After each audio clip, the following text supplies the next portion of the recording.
Bonjour à tous les auditeurs et tous les internautes de vipradioonline.fr, radio web de l'association RVPB. Nous sommes donc en quatrième partie dans notre émission Reportage VIP Sport spécial Rallye Monte-Carlo historique 20e édition. Jean-Claude avec moi, bien sûr, notre chroniqueur automobile qui était à la Turbie cet après-midi, mais on en a parlé dans notre émission juste avant. Tu étais à la Turbie donc cet après-midi pour déjà un premier aperçu de ce qui s'est passé dans la journée. Voilà. Bon, apparemment, il y a quand même des abandons. Mais la plupart des concurrents étaient vraiment très satisfaits de la manière dont se passe ce rallye et ont pris beaucoup de plaisir avec la neige présente dans certaines spéciales et puis évidemment tout ce parfum des voitures qui nous ont tant bercé dans notre jeunesse, on va dire. Et puis évidemment, dans notre émission, on a eu quelques belles interviews à la Turbie, hein, n'est-ce pas? Oui, alors à la Turbie, on a vu Jean Ragnotti, l'ineffable Jean Ragnotti, on a vu d'autres pilotes. Carlos Tavares, le PDG de PSA, que nous avions interviewé à Reims aussi avec Jean-Louis, chroniqueur auto aussi dans l'émission spécifique de Reportage VIP. Voilà, et très accessible et très sympa. Et de toute façon, cette ambiance est une ambiance bon enfant et où tout le monde est accessible et où tout le monde prend beaucoup de plaisir. Voilà, et ce soir, vous le voyez en caméra avec la caméra de VIP. Donc on est exactement sur le port Hercule à Monaco. Voilà, dans le parc fermé avant le départ de la dernière étape et de cette fameuse nuit du Turini qui fait toujours rêver dans le cadre de ce rallye. Voilà, le départ est à 21h et là il est 20h30 je crois, 20h30 précise. Donc dans une demi-heure vous allez vivre le départ avec nous en podcast sur notre antenne. Et bien entendu donc on est en quatrième partie de notre émission générale sur le rallye Monte-Carlo historique. Mais là de toute façon cette vidéo logiquement vous allez la voir peut-être avant sur Facebook. Voilà. En tous les cas on va vous faire visiter un petit peu les coulisses de ce parc fermé. Donc avec Jean-Claude on va aller faire on va flâner au milieu des véhicules et vous les montrer un petit peu et vous les commenter. Voilà, c'est déjà une première base qu'on va vous donner tout de suite maintenant. C'est parti.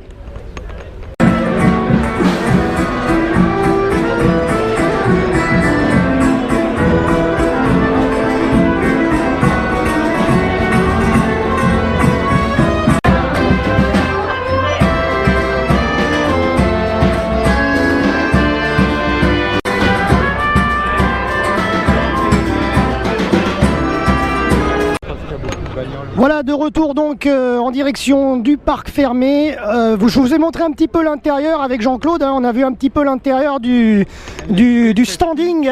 Voilà. Esprit festif et avec des pilotes néanmoins chevronnés qui participent à cette grande fête. Voilà, il y a même de la tarte aux pommes. Alors, c'est pas celle de Monsieur Joigny, bien sûr, à la remise, mais bon, c'était quand même assez bon. C'est sympa, voilà. Et puis, bien sûr, je passe un petit coucou aussi à notre partenaire automobile RVPB, c'est-à-dire Racing Collection à Montélimar, qui sont partenaires de la radio. Et on leur fait une dédicace, parce que je sais qu'ils sont pas sur le rallye cette année. Ils l'ont déjà fait. Ils font beaucoup de rallyes, mais là, ils n'étaient pas sur celui-là. En tout cas, on pense bien fort à eux à Montélimar. Voilà. Allez, on va partir un petit peu sur une balade des voitures sur le parc fermé, comme vous le voyez avec notre caméra. C'est parti. Et on va vous commenter ça un petit peu au fur et à mesure. Magnifique, c'est une Austin, ça, je crois. Alors, elle est partie de Reims. Voilà, c'est une voiture numéro 329 qui est partie de Reims. C'est la première qu'on voit à peu près. Une vieille anglaise. Austin aux formes arrondies, témoignant de l'époque des années 50. Et voilà, avec toutes ces caractéristiques, les petits pneus pneumatiques, les grands volants, ça doit être une sacrée partie que de faire des milliers de kilomètres là-dedans, mais c'est toujours très sympa. Ouais. Allez, on va faire un petit peu le tour, on va voir un petit peu ce qu'on a. Je sais que tu as vu à la Turbie, tu as vu la petite 104 de Carlos Tavares, le PDG de PSA, c'est sa propre voiture, c'est lui qui la pilote et en plus c'est sa voiture, donc privée. Et puis une bonne bagnole, il me disait qu'effectivement c'est une voiture légère et puissante, très légère. On sait qu'aujourd'hui les voitures ont tendance à prendre de l'embonpoint et c'est peut-être pas ce qu'on fait de mieux. Et c'est vrai qu'une voiture légère permet d'avoir de la réactivité, du meilleur freinage et puis des meilleures accélérations. C'est ça. Ça c'est sympa. Coupé Moretti. Ah, Coupé Moretti, on va aller devant, tiens, tu as raison. Ah, qu'elle est sympa celle-ci. Hein. Et 68 là autour. Et avec un petit moteur Fiat et une carrosserie par le carrossier italien Moretti, qui donne beaucoup d'allure à cette voiture et qu'on aimerait avoir un peu. Je pense qu'on aimerait bien rentrer à Saint-Laurent-du-Var avec. Hein. Voilà, tout à fait. Ça peut être sympa. Il y a même les gants qui nous attendent. Voilà, on est prêt. Il nous manque que les clés. Et les pilotes, alors donc Pat Lambert et Anna Sylvan. Voilà. Allez, on continue un petit peu. Toujours agréable hein, de circuler dans ce parc fermé de Monte-Carlo, en plus accessible au public. Une vieille Matra, ouais, tu as raison, tiens, on y va, c'est parti. On se la joue à Automoto sur TF1, là, allez, c'est parti. Ça aussi, rarissime, ça a préfiguré ensuite la Matra 530 et des voitures à... Celle-là, en l'occurrence, je crois... C'est deux Français, on dirait. Hein. Ouais, Kukaba et Kukaba. Et toujours pareil, voiture légère, petit coupé sportif, beaucoup d'allure. Je pense qu'ils vont bien s'amuser ce soir dans l'étape finale.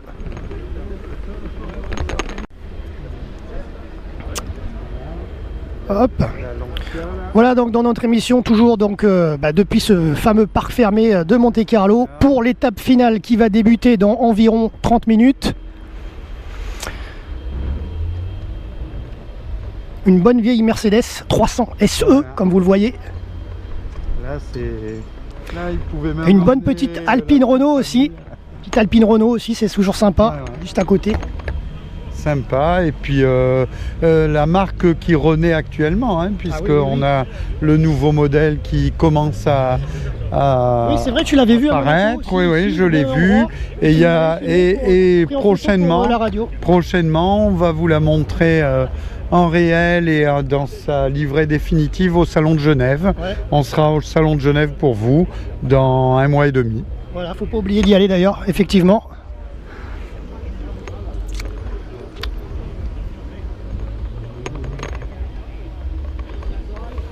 Alors là, pour l'instant, on n'entend encore pas les bruits auto, mais ça va pas tarder.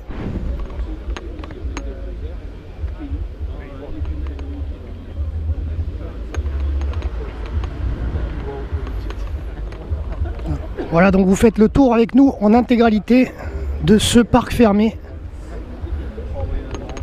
avant l'étape ultime. Alors je vais rejoindre Jean-Claude parce qu'on s'est un petit peu égaré, parce qu'il y a pas mal de monde quand même, comme vous le voyez, on circule dans les allées allègrement, mais il y a du monde sur les côtés. Donc on se retrouve.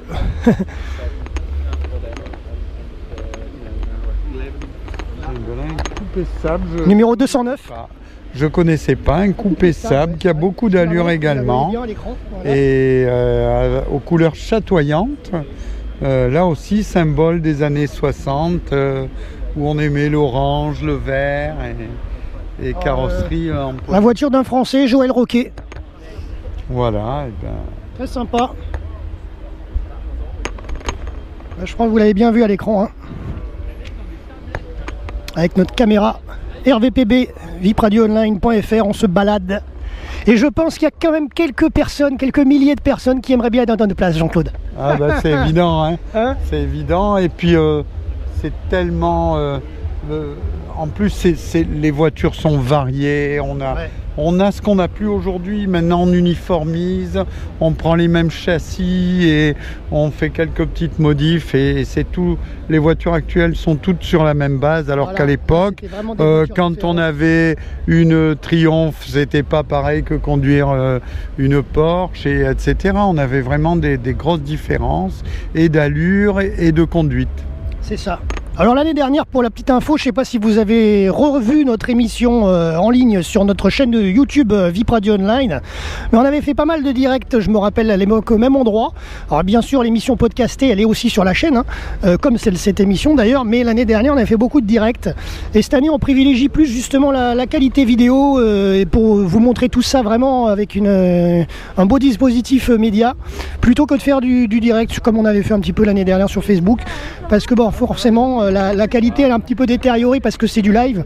Donc du coup cette année on a privilégié cette méthode. Donc vous nous direz, les auditeurs et internautes sur YouTube, hein, vous nous mettrez des petits commentaires ou sur Facebook, hein, sur les forums notamment auxquels on est abonné, du rallye Monte Carlo bien sûr, le forum Monte Carlo Monaco aussi qui nous a accepté dernièrement là, qui est en général privilégié au Monégasque, hein. Voilà, donc on fait vraiment un petit tour, un panel, et on vous montrera ça sur notre antenne. Voilà, là sur la droite on a une Fiat 131. Alors, on va aller la voir. Fiat 131 Abarth qui a marqué aussi le rallye de Monte Carlo. Là, il voilà. a gagné avec des grands pilotes comme Walter Röhrl et qui était... Elle l'a gagné en plus. Oui, oui. Attends, on va aller voir. Qui sont les pilotes? Numéro 136. Et qui était une voiture des Italiens difficile qui l'ont à racheté, conduire. hein. Racheté ou loué. Une voiture Des difficile Italiens. à conduire. Dans l'esprit de l'époque, hein, où pour freiner il fallait appuyer fort sur la pédale et pour braquer il fallait un peu de muscle. Alors là c'est des Italiens, Filippini et Bruno Ricci, qui sont aux commandes cette année. Voilà, et ben là aussi on leur souhaite une bonne route. Hein, et en plus ce sont des voitures fiables, ils ont toutes les chances d'être à l'arrivée. C'est ça. Hop. Oui, bah là, une cadette GTE aussi qui a bien marqué son époque. Qui nous vient de Glasgow. Hein, voilà, qui avait un moteur 2 litres. Et celle-là, venant de Glasgow, a une particularité qu'on ne voit pas chez nous, c'est-à-dire le volant à droite. Oui, tout à fait, bah oui, anglaise. Et puis, dédicace à notre ami et chroniqueur Jean-Louis, hein. Une petite miniature cadette, lui qui est fou des miniatures. Voilà, il y en a même une dans sa voiture à ce monsieur. Et alors derrière, David Glenn et Gordon Glenn. Derrière, on a une institution, c'est-à-dire la Lancia Strata. Ah oui, exact. Là, c'est... Ah ouais.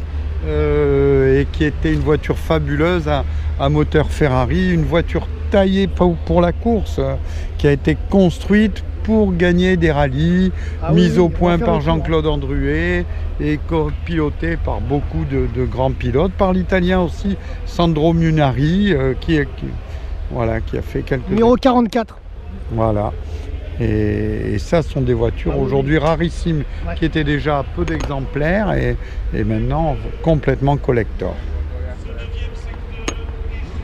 Alors pour l'instant on n'a pas encore vu les voitures qu'on a interviewées en début d'émission, hein, dans les deux premières parties avec Jean-Louis Arins et toi à la Turbie. Je crois pas qu'on les ait vues encore, hein, pour l'instant on va peut-être tomber dessus, là on n'est pas encore, on est aux 2 tiers. Il y a tellement de concurrents que on a du mal à s'y retrouver dans ce flot de voitures, mais bon, on les trouvera et puis si on les trouve pas, on en voit d'autres et puis c'est tellement plaisant. Ça, Skoda. Ah ben la voilà, si quand même, celle-là tu l'as vue. Voilà, la voiture de Carlos Antunes Tavares, PDG de PSA. Et d'ailleurs, comme le disait Jean-Louis en début d'émission, on a visité le musée Poissy PSA là, il n'y a pas très longtemps et c'était vraiment une belle aventure.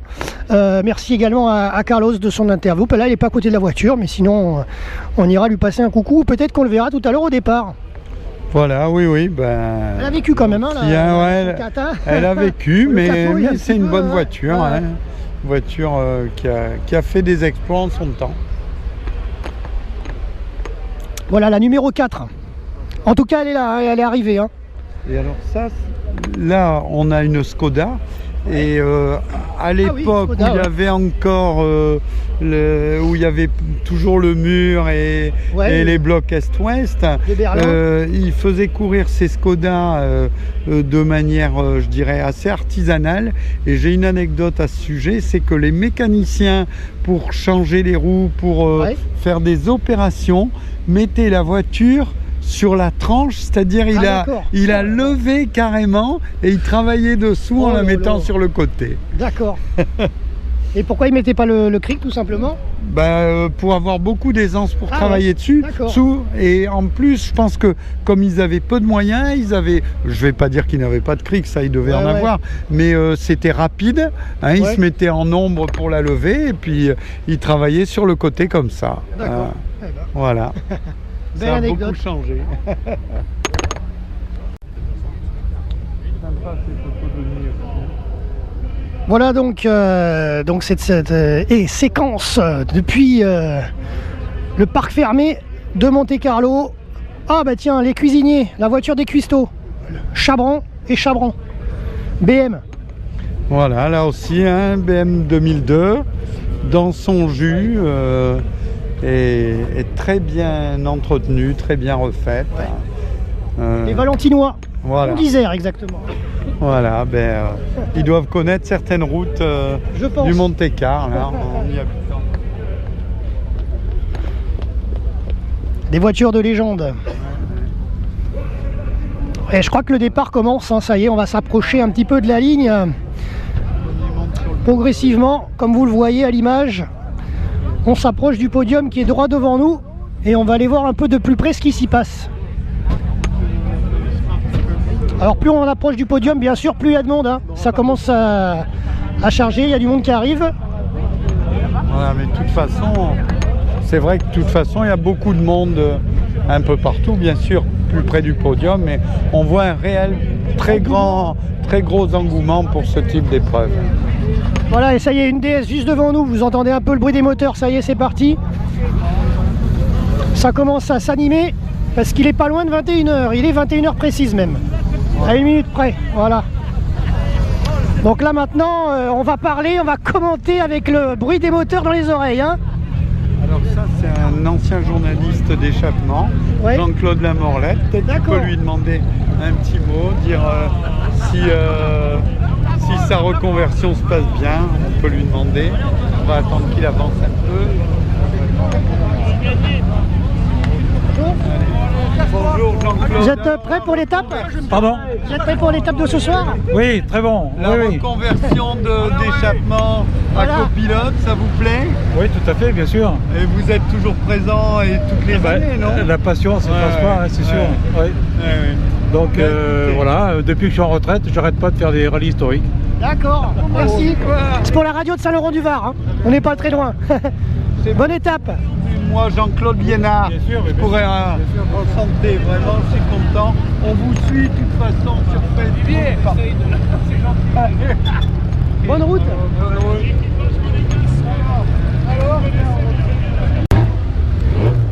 Voilà, comme vous le voyez, le départ se profile à Monaco. Les moteurs tournent et donc c'est déjà en train de partir pour cette étape finale. On s'avance vers le podium. Allez, on s'avance vers le podium, allez. Tu as raison. Ciao. Allez. Tant qu'à faire, on va voir les stars là. Voilà. Et on est en podcast, mais c'est du live, hein, parce qu'on circule comme ça à travers les véhicules. Alors il y a quelqu'un là-haut. 287 rescapés. Ah oui, c'est Jean Ragnotti évidemment qui attire une foule époustouflante. Voilà, on a tout la caméra. On a TF1 qui est à côté. Tout le monde s'intéresse à Jean Ragnotti. Et puis on a toujours apprécié son humour et sa modestie et la taille ne fait pas les compétences du pilote et les grands pilotes sont souvent pas les plus grands physiquement. À côté, hein. Ah ben voilà. Voilà le prince Albert qui est passé lui dire un mot.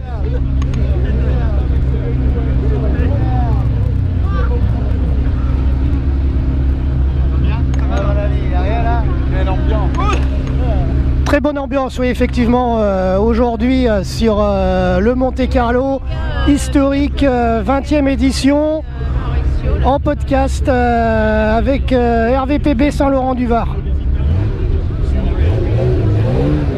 Voilà.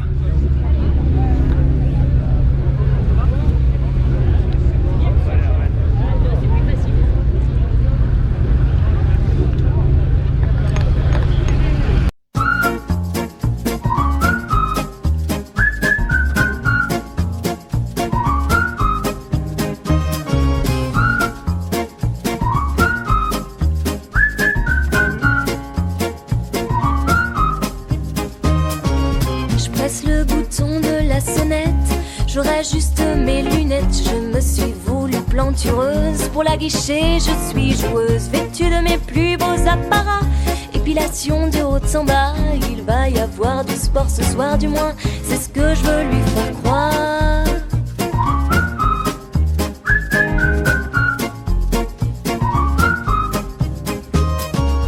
J'ouvre la porte sûre de moi ce soir, mes parents sont pas là alors je lui sors le grand jeu, dîner aux chandelles tous les deux, sous mes allures de Charlemagne. Je lui sers un verre de champagne, je l'installe dans le canapé, cherchant déjà à la saouler. Il me fait la conversation, il est touchant dans ses fonctions de séducteur, de grand seigneur.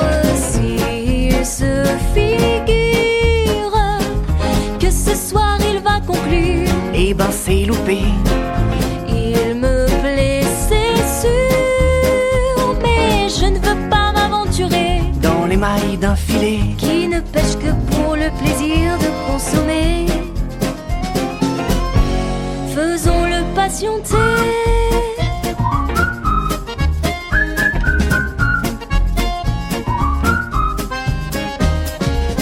Pour moi, il a fait la cuisine, il marque des points dans mon estime, mais pas dans celle de Maïté. Sa blanquette, elle était à chier, le dessert s'avère bien plus classe. On s'enlace et puis on s'embrasse, il gesticule comme une gerboise, ses lèvres ont un goût de framboise. Et j'ai tamisé les lumières, je la porte jusqu'à ma chambre. Il y a des pétales de rose par terre, des bougies qui sentent le gingembre. Pour l'instant je me laisse faire, je lui susurre du Baudelaire à mon oreille en essayant d'enlever tous ses vêtements. La bosse sous son pantalon m'indique son niveau d'excitation. Elle se dégage de ce servage. S'il se figure que ce soir il va conclure, eh ben c'est loupé. Il me plaît, c'est sûr, mais je ne veux pas m'aventurer dans les mailles d'un filet qui ne pêche que pour le plaisir de consommer. Faisons-le patienter.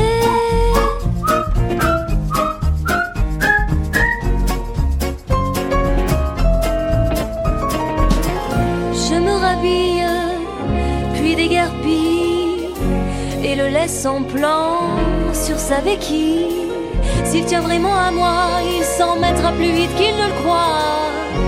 Je suis un peu cruelle parfois. S'il se figure que ce soir il va conclure, eh ben c'est loupé.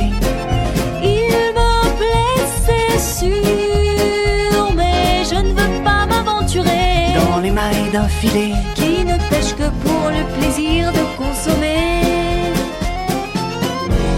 Elle me fait patienter.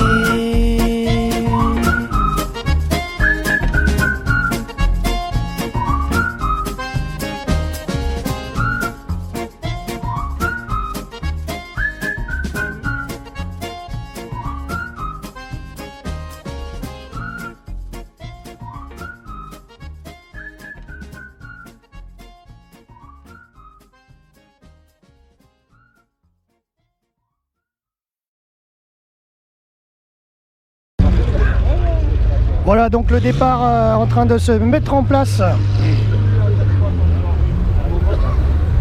Comme vous le voyez, le départ est juste devant nous. Le 26 à l'instant, la Porsche 911 S2 de Victor et Victor Junior. Victor et Victor Junior s'agit. Les Espagnols qui sont partis depuis Barcelone. Oui, je vous donne en pile. Numéro 24. Et rendez-vous tout à l'heure en Principauté avec les premiers retours qui sont attendus sur le quai Albert Ier à partir d'une heure. Numéro 30, qui nous provient de Barcelone. Michel Abattu. Voilà, puis vous le voyez, très belle vue sur le port Hercule avec notre caméra embarquée. Des voitures taillées pour le RVPB. Et ça fait la queue pour monter sur le podium ce soir. Tout à l'arrivée avec ces ces autos qui ont fait les grandes lignes, qui ont écrit les grandes histoires. Numéro 99 du rallye Monte-Carlo. de Badembourg. Et Steven Brink, les Belges. Et une petite coccinelle. Le beau bleu, ah oui, non, moi je parlais de la R8. Beau bleu Gordini, typique bleu de France. En ce moment, en plus, on apprécie cette connotation-là avec deux bandes blanches. Voilà. Et puis derrière, une magnifique Volkswagen coccinelle. Sans doute la coccinelle de Monte-Carlo, mais pas tout à fait la même que celle du film. Ouais. Mais toujours très plaisante et conviviale et qui plaît à tout le monde. C'est la voiture du peuple et c'est la voiture de tout le monde et qui a gardé une sacrée âme et un sacré charme. Et qui nous vient de Barcelone. Allez, une petite Alpine juste devant nous. Voilà, ben, une A310, il y en a quelques-unes, mais ça devient de plus en plus rare et c'était pas la plus sportive, hein. La plus sportive c'était la berlinette, mais elle a fait pas mal de bons résultats en rallye, notamment avec Francis Vincent. C'était néanmoins des voitures très performantes.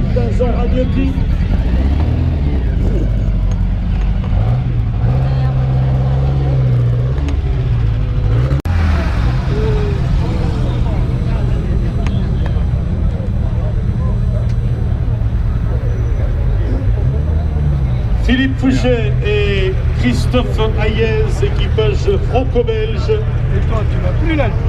Qui s'élance maintenant. Voilà Porsche numéro 157. Depuis, la rampe de l'Automobile Club de Monaco.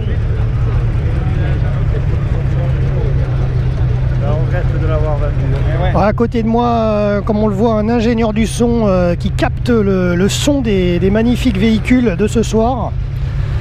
Sûrement pour la télé, je pense. Hein, je dis, il y a un ingénieur du son juste à côté de nous qui capte du son avec de gros micros. On le voit là. Ah ouais, ben, évidemment, hein, c'est l'endroit où il y a beaucoup de monde Et des beaux bruits. voilà, et des bruits. On trouve nulle part ailleurs. Est-ce qu'en WRC ça fait ce bruit-là l'année dernière? Non, c'est pas le même bruit, voilà. mais surtout, il y a le bruit et il y a quelque chose que vous ne pouvez pas appréhender, c'est l'odeur.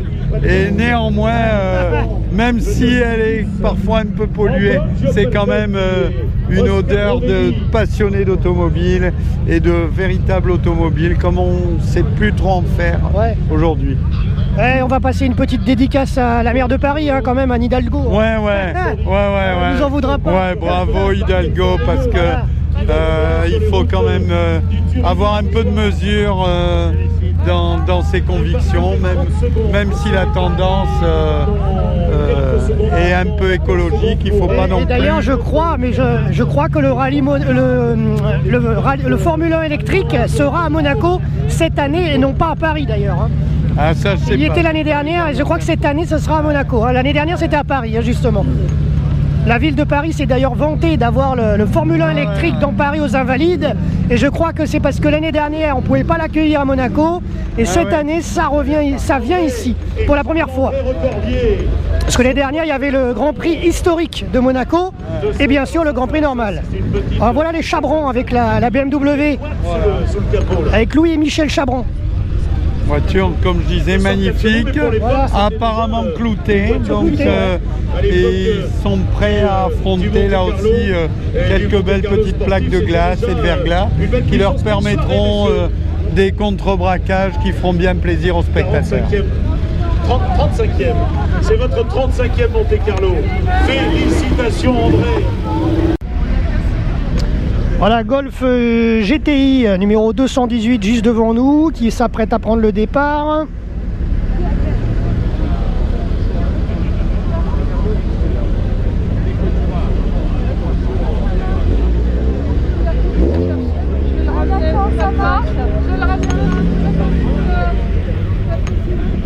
Le 218 Fabrice Berruyer. Et la numéro 53, une Lancia Golf GTI. immatriculée Monaco, qui nous provient directement de la ville de départ de Barcelone.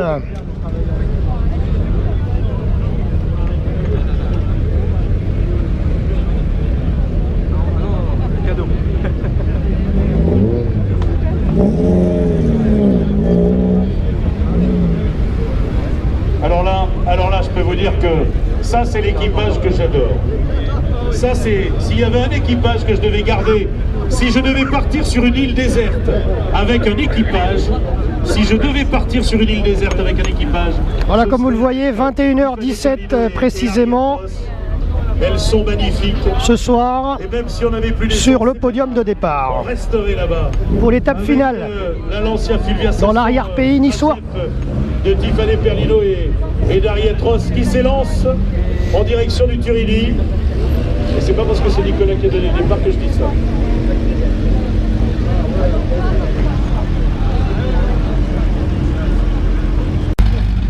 Allez, en direct, le bruit d'une Porsche juste devant nous, la numéro 10. Une belle 911 SC, voiture là aussi fiable et puissante et qui risque de faire mal si elle est bien conduite et bien naviguée par un copilote pointu, parce qu'il faut l'être, hein, il y a beaucoup de travail à ce niveau-là. Ouais. Alors comme tu me disais tout à l'heure, pour anecdote, à l'époque on roulait beaucoup plus et on dormait moins, hein, sur le Monte Carlo. Maintenant c'est quand même un peu plus cool, hein. Voilà, c'est un peu plus cool. C'était... comment je peux dire? Toi, oui, tu l'avais fait avec Seat. Ouais, moi je l'avais fait avec Seat, avec l'équipe Seat, et c'était très intense. On partait dès le premier soir en partant de Barcelone, on roulait 24 heures non-stop. Il faut avoir une grande forme physique parce que ça durait 4 ou 5 jours et ça durait pas que 2 jours. Bon, là en VH aussi, il y a les épreuves de nuit, mais il y avait la nuit et il fallait vraiment avoir une grande forme et il y avait beaucoup d'épreuves dans les conditions difficiles qu'on connaît, dans ces conditions hivernales, avec des changements d'adhérence importants. Et bon, voilà, c'était une autre aventure. Et tout à l'heure, tu me racontais une anecdote concernant les départs. C'est pas parce qu'on part de Copenhague ou de Baden-Bourg qu'on fait moins de kilomètres, qu'on fait plus de kilomètres qu'on part en Reims, hein, par exemple. Voilà, le parcours de regroupement, là, le parcours qui menait au premier regroupement de Valence. Les voitures, effectivement, choisissaient leur ville de départ. Moi, j'étais parti de Barcelone parce que c'était pour Seat, mais on pouvait partir de Reims, voire même de Monaco. Mais à ce moment-là, les pilotes faisaient une boucle et faisaient à peu près le même nombre de kilomètres et roulaient également 24 heures comme on roulait. Donc il faut pas confondre en disant tiens, lui il vient de loin et c'est plus dur. C'était dur pour tout le monde et avec des pointages très précis, avec des parcours très précis, sinueux, dans la montagne aussi à suivre. Et oui, parce qu'on voit vraiment des destinations assez lointaines, hein. Baden-Bourg, Copenhague, Glasgow, Lisbonne, le Portugal, Barcelone, l'Espagne. Alors après, par contre, il y a une précision, c'est que le rallye de Monte-Carlo, à la base, dans les tout débuts, c'était au sens propre un ralliement. Les gens devaient rallier Monaco depuis les grandes villes d'Europe. Oui. Alors dans les années 20, on dira là, les gens partaient réellement de grandes villes d'Europe et roulaient partout très vite, entre guillemets, proportionnellement à leur voiture. Et c'est le premier qui arrivait à Monte-Carlo qui gagnait. Maintenant, ça a beaucoup changé, évidemment. Ouais. On le rappelle, mais on l'a déjà dit dans l'émission, ils sont passés samedi à Monte-Carlo, hein. C'est un simple retour, hein, aujourd'hui, puisqu'en plein, au début du rallye, ils sont venus là, après ils sont repartis à Valence, dans l'Ardèche, etc. Et les revoici pour la fin. Voilà. Après l'étape finale, en général, elle est à Monaco. Ça a tellement de charme et de cachet que ça le vaut bien. Voilà. Ce rallye Monte-Carlo pour pouvoir faire cette nuit qui est le Graal, véritable Graal. Comme le dit le speaker, c'est le Graal des pilotes. Voilà. On peut faire l'étape finale à Monaco. Oui, tout à fait. Et là aussi, il faut savoir que avant, alors qu'il y avait 200 voitures au départ, seuls les 60 premiers avaient droit de faire la dernière nuit, la fameuse nuit du Turini. Donc c'était déjà une bonne sélection. D'accord. Et tout le monde en rêvait. Ça faisait rêver tout le monde. Tiens, alors en parlant de pilote, Jean Ragnotti juste devant nous. Numéro 8, avec la R8. R8 Gordini. Qui a été la voiture de ses débuts et qui apparemment est celle de sa retraite, on va dire. Voilà, de sa pré-retraite. Voilà. En train de me dire, on va finir. Alors, je vais essayer de récupérer une photo pour Twitter et Facebook, si j'y arrive. Avec plaisir. Alessio De Angelis au départ et Sergio Sisti, les Italiens, sur Fiat 124 Spider.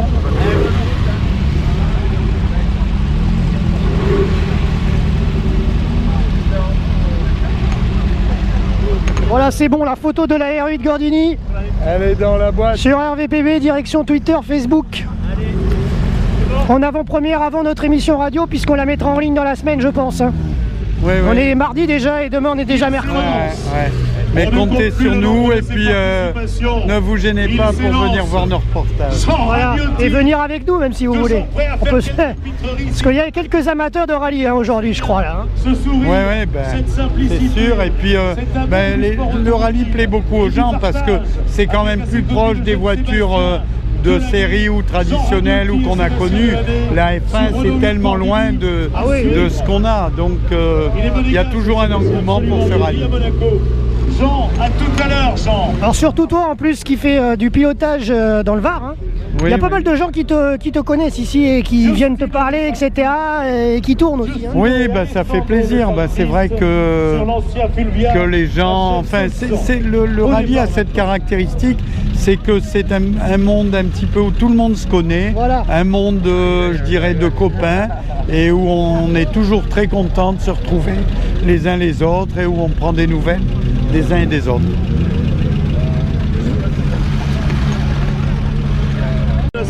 Sur ce rallye. Allez, une vraie mini juste devant nous à l'image. Voilà, une véritable mini par la taille, parce que les mini d'aujourd'hui, elles ont un peu beaucoup grandi, voire trop à mon goût. Et là, c'était vraiment la substantifique moelle avec une petite caisse à savon, 4 petits trous aux 4 angles de la voiture et qui ont fait une légende et qui ont fait que cette voiture était d'une efficacité époustouflante et du reste qui avait gagné le Monte-Carlo dans les années 60. C'est vrai que depuis BMW, les Mini c'est plus que c'est, et encore celle de l'année dernière, je crois, la dernière qui est tombée là, c'est vraiment une grosse voiture maintenant. Hein. Elle a encore grandi. Et là la Ritmo, Fiat Ritmo. Voilà, c'est le marketing qui s'est mis et voilà, c'est peut-être un peu dommage. Ouais. Tiens, la numéro 148, c'est une voiture qu'on ne voit quasiment plus, hein, Fiat Ritmo. Fiat Ritmo. Là c'est une petite, au Monte-Carlo par contre on en a vu là aussi en 80. Des Ritmo très compétitifs. Et DS, c'est pas la vraie DS modifiée. C'est pas la DS de Citroën. Ça, c'est pas la dernière DS3 ou DS4. Voilà. Mais là aussi, c'est une voiture qui avait vraiment du cachet, de la personnalité, de l'innovation, qui était du reste qui, à sa sortie, a révolutionné un peu le monde automobile. Départ qui est donné par maître René Clérici, président de la commission protocole à l'Automobile Club de Monaco, à nos côtés ce soir.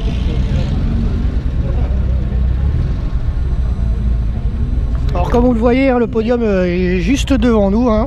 Jean-Philippe Bournon et Marie-Pierre, équipage monégasque qui s'élance à bord de la Citroën DS21.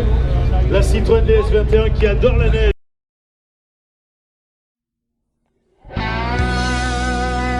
D'où je viens,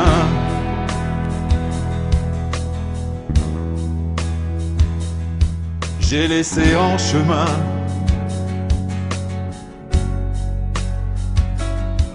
mes matins d'enfance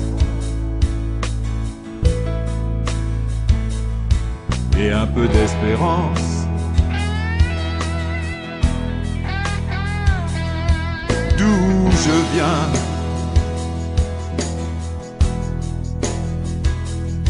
mais pas sur le chemin. Imprègne ma vie de mélancolie,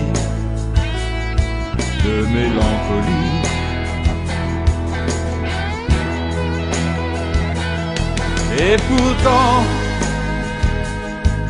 il me faut vivre.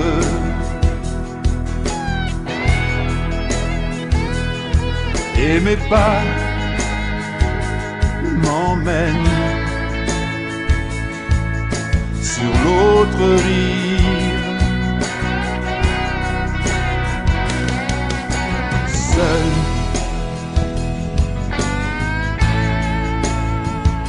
sans savoir où je vais, seul, seul, sans savoir où je vais, seul, seul, sans savoir où je vais, seul, seul.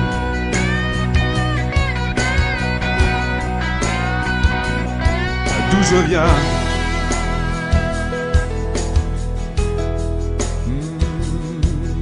j'ai mordu la poussière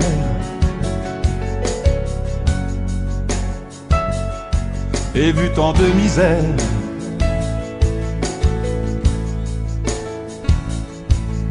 Là d'où je viens,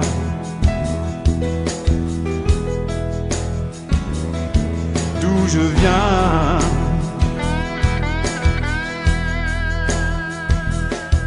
mon regard fatigué cherche à l'horizon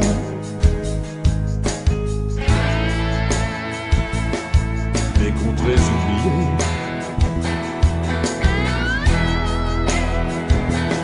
Et pourtant, il me faut vivre.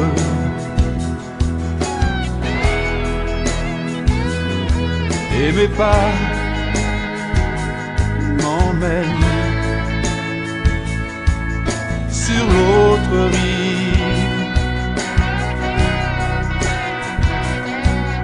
Seul,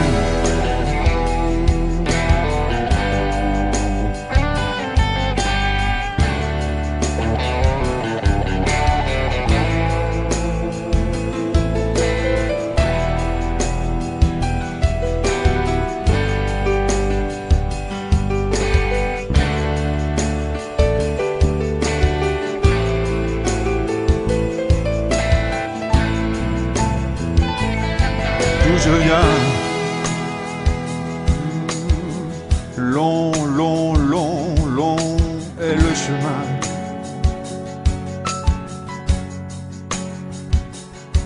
Et la peur au ventre, sans me retourner. Je vais seul sans savoir où je vais. Seul, sans savoir où je vais, seul, seul, sans savoir où je vais, seul, seul, sans savoir où je vais. Numéro 115. Non, malheureusement, il n'y en a pas. Il n'y en a pas. De neige, non. Bon, c'est la première fois que vous le faites ou... Non, troisième. Ah. Troisième. Alors, votre plus belle spéciale depuis? Elles sont toutes belles. Elles sont toutes magnifiques. Bonne route sur le Turini. Numéro 115. Fiat 124, c'est ça? Ouais, coupé Fiat, coupé. Donc là aussi assez rare et tout. Et une bagnole sympa, un vieux coupé, pas très puissant, mais en tout cas très amusant à conduire. Alors c'est marrant hein, parce que regarde, il y a des vieilles guimbardes, des vieilles voitures, mais après il y a la tablette quand même. Hein. Ouais. La tablette, le smartphone et le GPS. Ah ben là, on peut pas se perdre là. On est obligé, hein, comme en plus de ça. Il manque plus que la caméra GoPro aussi comme nous et puis il pilote avec. Mais elle y est souvent aussi. Oui, souvent. Et comme il faut beaucoup de précision dans les moyens à tenir et tout, on est obligé de faire appel à l'informatique.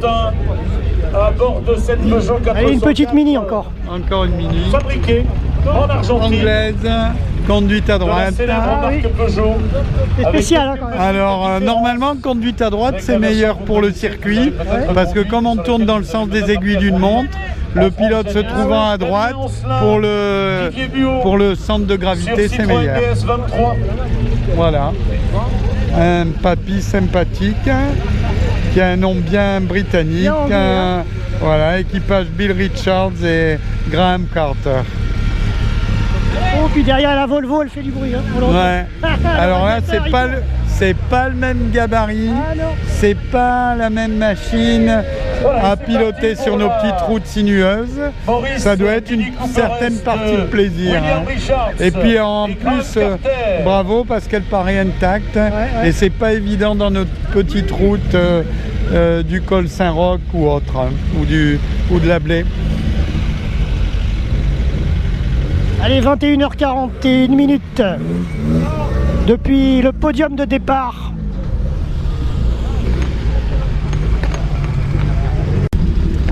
Allez, on va remonter un petit peu la ligne de départ pour le podium.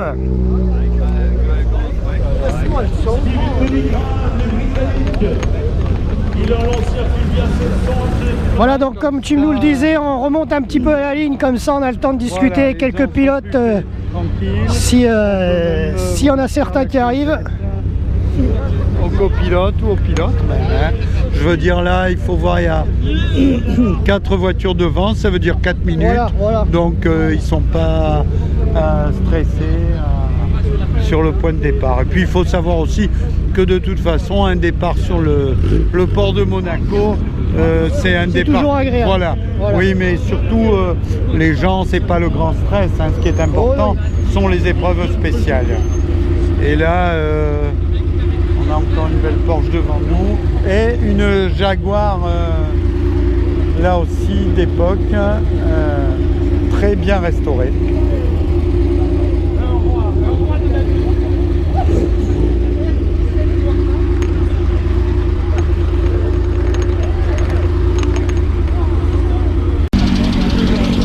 Voilà, donc toujours depuis le départ de l'étape finale à Monaco, on est devant la Volkswagen Coccinelle numéro 56. Vous entendez le bruit à l'antenne? Alors ben oui, c'est très caractéristique de ce moteur à air, hein, refroidissement par air, assez bruyant mais ben là aussi particulier et plaisant. Alors ce matin ils sont partis de Valence à 5 h du matin, hein. Nous avons publié la photo de Daniel et Elena juste devant le podium de départ. C'est un peu tôt quand même 5 h du matin et ensuite après forcément ils sont arrivés à 15 h ici. Surtout connaissant Daniel, vu la fête qu'il a faite hier soir, il a vraiment dû avoir du mal. Et tu l'as pas vu la photo qu'on a publiée, Daniel et Elena en train de mettre du Ricard dans sa Golf GTI? Voilà. C'était pas mal. Et ben voilà, et probablement que ça marchera mieux. Il avait un énorme bidon et il valait mieux pas se tromper, mais je te rassure, ce matin il était bien au départ, il s'est pas trompé de plein. Bon, c'est quand même important, mais ça fait penser aussi à des anecdotes. Il arrivait maintenant moins avec les portables et compagnie, on arrive mieux à joindre les gens, mais il est arrivé à certains rallyes que des copilotes ou des pilotes ne se réveillent pas. Ah ouais, pas de réveil. Ah, catastrophe. Catastrophe. Ah, une R8 Gordini qui est prête à partir là, ça y est. La numéro 5. Alors c'est Manu Guigou qui était pilote officiel chez Renault il n'y a encore pas si longtemps, je dirais il y a une quinzaine d'années, et qui avait un sacré coup de volant. Fait pas de bruit hein? Non, elle a l'air effectivement assez silencieuse et je sais pas, elle doit pas avoir le même échappement. Dominique Boutel sur CX 2004 GT. Ah, là, un bon bruit de BM. Ah, la famille Lacombe au volant. Et Michel Roston, cuisinier. Voilà. On va leur poser une question. Allez, bah vas-y, hein. Tu leur demandes un peu s'il y a de la neige. Bonsoir, prêt pour l'étape? Pardon? Prêt pour l'étape? Ah, on est prêt, hein, ça fait 4 jours qu'on attend, le fameux Turini, bien sûr. Les roadbooks, Alors, tout vous est prêt. avez mis les clous pour la neige ou Ouais, pour bon. la faire venir ou elle y est vraiment? Non, il paraît qu'il y en a un petit peu quand même. Bon, au col, Moins que les autres années en haut du col. Allez, bonne route. Thomas Henriksen sur l'ancien Publia, 1600 Trachet, c'est parti. Voilà les équipages, hein, comme vous le voyez, à suivre. Numéro 113 aussi qui est là. Massimiliano Tossetti, Marco Bernardelli à l'instant, là aussi l'ancien Publia. On a un petit vent frais quand même ce soir hein, sur Monaco. Hein. Ouais, alors je vous dis pas à Turini, Prise, hein. Ouais. les courageux sont allés à Turini, les moins courageux sont restés sur le port, on ne citera personne. Voilà. En tout cas, on se débrouillera de voir demain matin à la fraîche les résultats pour vous les donner, bien sûr, à l'antenne, à tête reposée. Voilà, et avec grande précision et professionnalisme comme sait le faire Jérôme. Magnifique auto. Pour une soirée magnifique également. La belle soirée. Allez, le PDG de PSA à bord de la 104 Peugeot, Carlos Tavares. Un passionné. Alors tu l'as eu tout à l'heure hein, à la Turbie dans notre Ouais, émission, je l'ai eu à la Turbie. Il avait l'air comme un poisson dans l'eau, vraiment ravi. Et je pense qu'en plus de ça, quand on a un poste à responsabilité, ça doit faire sacrément du bien de déconnecter un peu et puis de s'amuser entre copains. Et, enfin, pas que de l'amusement, hein, parce que je pense que les choses, il faut quand même les faire très sérieusement. Ouais. Et voilà, et une passion affichée et reconnue et qui nous fait beaucoup de bien. Voilà le numéro 4. Ouais, j'entends des beaux bruits derrière.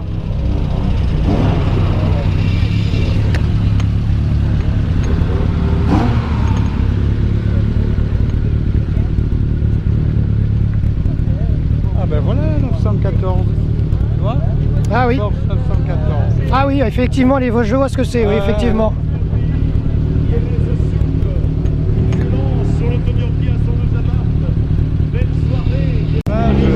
Alors une Porsche 911 numéro 7 devant nous, hein. Tu disais moteur central. 914 à moteur central, une voiture qui a pas eu beaucoup de succès, mais que j'affectionne parce que le concept était intéressant.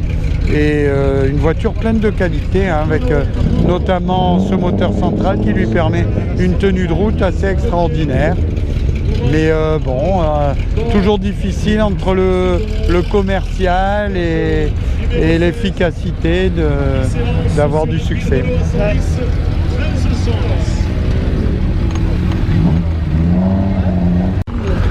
Voilà, donc on va boucler notre petite conclusion du jour sur cette étape finale. Bien sûr, on se retrouvera demain en studio avec moi-même pour parler du débrief de ce Monte-Carlo historique 20e édition et pour vous donner tous les résultats. Alors là, on est devant l'unique Stratos du rallye de cette 20e édition. Hein. Vraiment une icône et quand ils sont arrivés tout à l'heure à la Turbie, il fallait voir l'engouement pour cette voiture, là aussi qui a été construite, élaborée pour la course, pour gagner des courses et qui a bien joué le jeu et qui a gagné beaucoup de courses, effectivement. Ouais, c'est vrai qu'elle a un beau bruit. Voilà, avec Jean-Claude Andruet qui dans un premier temps l'avait mise au point, avec Sandro Munari et bon, en France Bernard Darniche a fait des très belles saisons aussi avec cette voiture-là. D'accord. Voilà, une belle conclusion et puis on vous dit alors à l'année prochaine. Et bah puis, voilà, c'est ça. Et on remettra toujours ça, peut-être qu'on fera un tour en Corse aussi, on verra. Et puis l'actualité prochaine, de toute façon, ça sera le salon de Genève pour toi, hein, c'est ça? Voilà. On vous fera un petit reportage au salon de Genève avec pas mal de nouveautés en vue début mars. Donc à bientôt. Voilà, et puis au niveau automobile, la prochaine actu, je pense. Françoise Conconi. Ah, bonsoir. On va aller dire bonne route. Bonne route, c'est RVPB, VIP Radio Online. Ah bah écoutez, on est ravis de vous entendre, on va passer Bonsoir. une bonne nuit. Du moins, on l'espère. Et bonne route au Turini, Merci, alors. Hein. merci. À bientôt. Bon. Il y a de la neige à Turini. Bon. On n'en jettera pas non plus. Hein. On n'en jettera pas.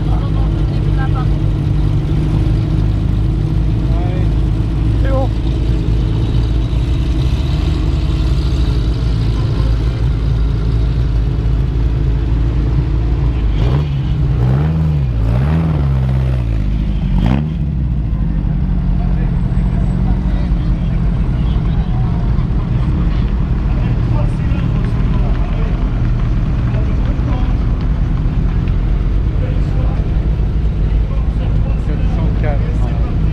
La Bijot.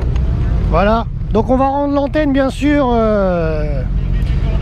pour aller faire une bonne nuit et on verra demain les résultats pour clôturer la totalité de cette émission en studio depuis Saint-Laurent-du-Var. Prochaine actu donc, comme je disais à Jean-Claude, concernant l'automobile sur RVPB, c'est bien sûr le salon automobile de Monaco qui aura lieu dans 15 jours à peu près, hein, le 16 février, la journée d'ouverture. Et logiquement, j'essaierai d'être présent pour RVPB.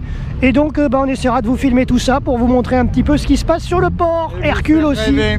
Voilà. Vous faire rêver. Ce sera la première édition du SIAM, comme ils appellent ça, le Salon International de l'Automobile de Monaco 2017. Ça sera une des prochaines actus RVPB en termes d'automobile. Voilà, ben à bientôt. Merci Jean-Claude pour avoir co-animé cette émission avec moi depuis le port Hercule. Merci à Jean-Louis également qui était présent à Reims en tout début d'émission et qui a eu bon nombre d'interviews également comme nous. Et merci à vous, chers auditeurs, de tous nous avoir suivis. Jérôme qui se démet pour la radio et qui a lui aussi une véritable passion. Voilà, et puis donc du coup on va se rentrer tranquillement. On va sûrement recroiser des véhicules sur la route en direction de Nice. Merci à tous de nous avoir suivis, à tous les Facebookiens, à tous les Twitteriens et tous les LinkedIniens et tous les Youtubeurs. Et à très bientôt pour un prochain reportage. Et bien sûr, à tout de suite, dans quelques secondes, pour le débrief en studio, en ce mercredi. Ça s'appelle la magie de la radio. On se retrouve dans quelques secondes pour le débrief final de ce Rallye Monte-Carlo 20e édition. L'arrivée qui aura lieu donc cette nuit à partir de 1h20 du matin. Allez, nous rendons l'antenne. Paris, à vous les studios. Bonne soirée à tous. Bonne soirée.